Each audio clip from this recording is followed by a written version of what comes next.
Welcome back to another episode of I Wish They Knew, the show where we share big ideas that deserve more attention and about the time it takes to enjoy a cup of coffee. I'm Joe Hirsch. Today's wish comes from Stephen Gaffney. Stephen is a speaker, author, and advisor who has helped develop high-performing teams at Fortune 500 companies, recognized brands, and even government and military agencies. And today, he's here to help us figure out how we might develop the skills and strategies for consistent high performance. Wouldn't that be nice? Stephen, welcome to the show. Thanks for having me. It's a pleasure. So what do you wish more people knew? I wish people were more honest with their communication. What I'm talking about with honest communication is the biggest problem is not what people say, it's actually what they're not saying to each other. So it's not really this truth or lies and ethics things. It's just what's not getting said. I mean, how often have you thought, if they just told me, I could have fixed the problem?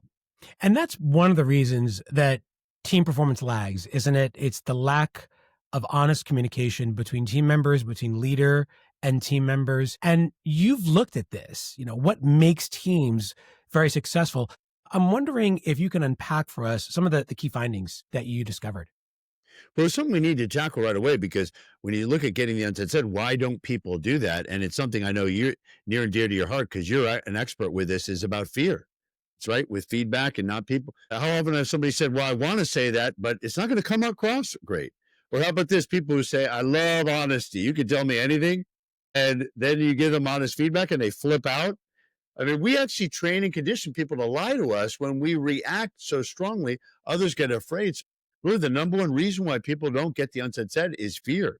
So it's really about how do we create that safe environment and reward people for giving that honest feedback. And that comes back to really making teams great. But the foundation of how to make teams great is by having honest communication. So can you unpack that a little bit more for us? What are the things that leaders can do to create those conditions for more honest conversation? Is it just about modeling it themselves? There are 4 techniques I can immediately give people. The first one is to prime the pump with questions. A lot of times people don't ask questions. So I've seen a lot of leaders who do transmit, but they don't ask a lot of questions. But the best CEOs, the best admirals and generals and executives I've worked with spend more time listening than they do talking. We learn really by listening. And I learn a tremendous amount from my clients and whatnot from just really listening. So first is prime the pump with questions. Second is creating that safe atmosphere, which we can talk about. Third is about rewarding feedback. I mean, how often have you heard people who collect a lot of feedback, but then they don't do anything with it, or employee surveys? And the fourth technique would be share what you think the other person's thinking. When somebody's quiet, if you just say, well, I think you're thinking this, or I'm imagining you're thinking this, it often provokes people to speak up. And we can talk more about how to do that as well. You said something that struck me just now, and that's creating the safe environments, the safe conditions for that honest talk. And a lot has been said, and we've had Amy Edmondson on the show who's talked about psychological safety and really pioneered the use of that in the workplace. But you go a step beyond that, right? It's not just about creating psychological safety. You think it's important to create emotional safety. Yeah, I draw the difference. And I know they're different expertise, and obviously about her work as well. People can cognitively get it's safe to bring things up psychologically, like it's going to be okay, I'm not going to get fired. But people need to feel safe. And why they often don't feel safe is other people's reactions, or sometimes people being disinterested, or it might be things that have happened to them in the past. People make decisions on emotions and they justify with logic. So the reason why I say what I'm saying is it's really important that people feel safe. It's beyond just cognitively, psychologically being safe. So what would you do to make me feel safe if I'm a report of yours and I want to share that honest feedback, but I just don't know if it's safe to do so? Well, there's a lot of ways, but one of the things we found out is making it a non-negotiable about proactive, honest communication. So what's interesting is I've found a lot of people don't necessarily think it's appropriate to give feedback to their boss, or they think, who am I to say this? Or I've also worked with high-level teams where people defer to someone's expertise, and they may not really understand what that other person's saying, or may even disagree, but they might say, who am I to say this because I don't have their expertise? Again, it comes down to getting the unsaid said, because quite often we just need to share that. Mm. I'm wondering if there are specific techniques that you've seen among the most consistently high performing teams in terms of the way they hold themselves accountable to this practice of making the unsaid said. Well, when we talk about accountability, I've found something really interesting. Mediocre achieving teams are accountable to their boss, but great teams are accountable to each other, whether or not the boss is around or not. And why this is so important is when you look at teams, a lot of times they're waiting for someone to hold them accountable. And they're not challenging each other, although they're thinking it.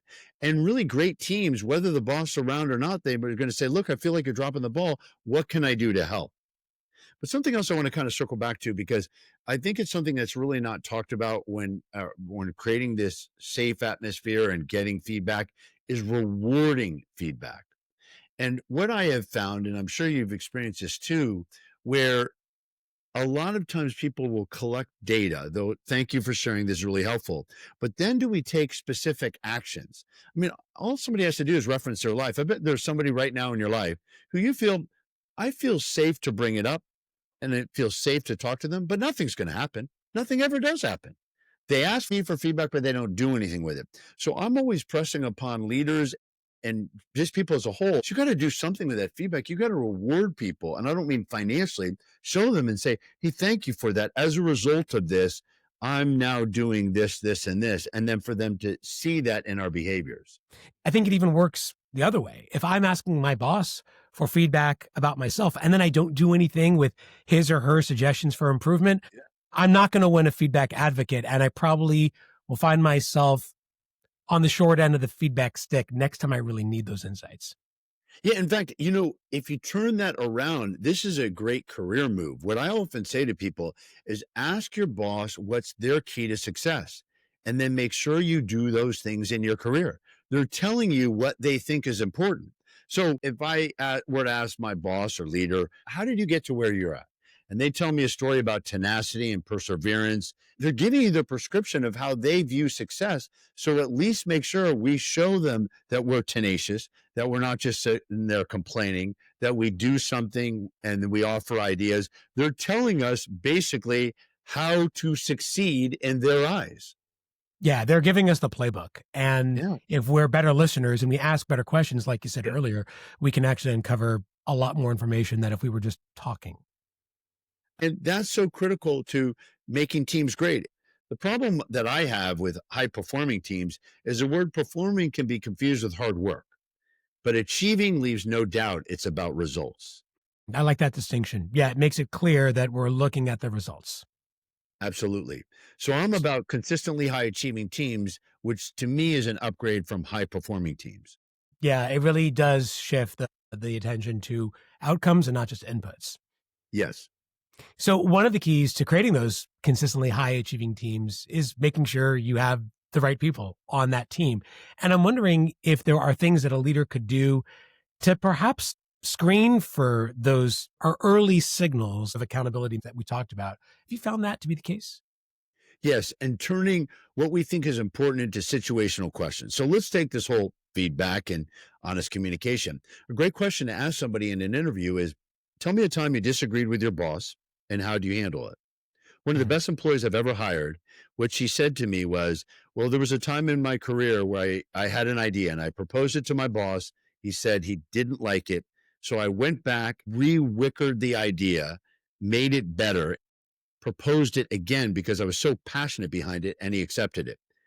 And she was incredible. She would give me feedback, but if I gave her feedback, and she was very persistent in a good way.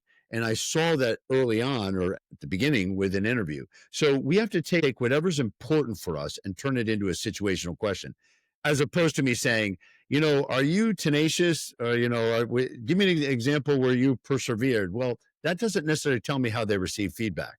What I'm Mhm. looking for is how they receive feedback, because this is so critical with teamwork. Or another example is tell me how you disagreed with a coworker and who was dropping the ball. How do you handle it? And they said, well, that was their job. I just let them be. That's not the answer I'm looking for. What I'm looking Mhm. for is we're all a team. We all succeed or fail together. So I challenged them, but I just didn't challenge them and put them on the defensive. I offered and said, how can I help you? Yeah, you created a runway for them to really reveal a great deal about how they would handle these situations without tipping your hand or leading them with your question. Yes. And it's important too, because it's harder to make up something that you really haven't done when you create a situational question. So the person we are often least accountable to is ourselves. And I'm wondering, for leaders out there who are looking to create more consistently high achieving teams, are there things that they can do to hold themselves to the same kind of standards that they want and look for in their own teams? Well, there's 12 essential elements of a consistently high achieving team. And if they send us an email, mention your show, we'll send that to them. But there's one principle in particular, number 5 on the essential elements, and that's no excuses. It's, do we allow ourselves the permission? Well, it didn't work out because they messed up or because the environment changed or the economy changed. The greatest leaders are the ones that say you cannot control the stimulus, but as we've often learned, you can control how you respond. And they spend 100% of their energy on what we can do about it. And that's what I call unconditional power, which is based on our last book. But it's basically, the principle is focus on what you can control and don't allow yourself to have any excuses. It is what it is. And not only do we need to sometimes fail fast, but also learn fast. We're all in this together. We all make mistakes, but it's about what we're going to do about it in the next moment. Yeah, not what we've done, what we're going to do next. Yes. Stephen Gaffney, thanks for sharing your wish with us today. Thank you for having me on the show.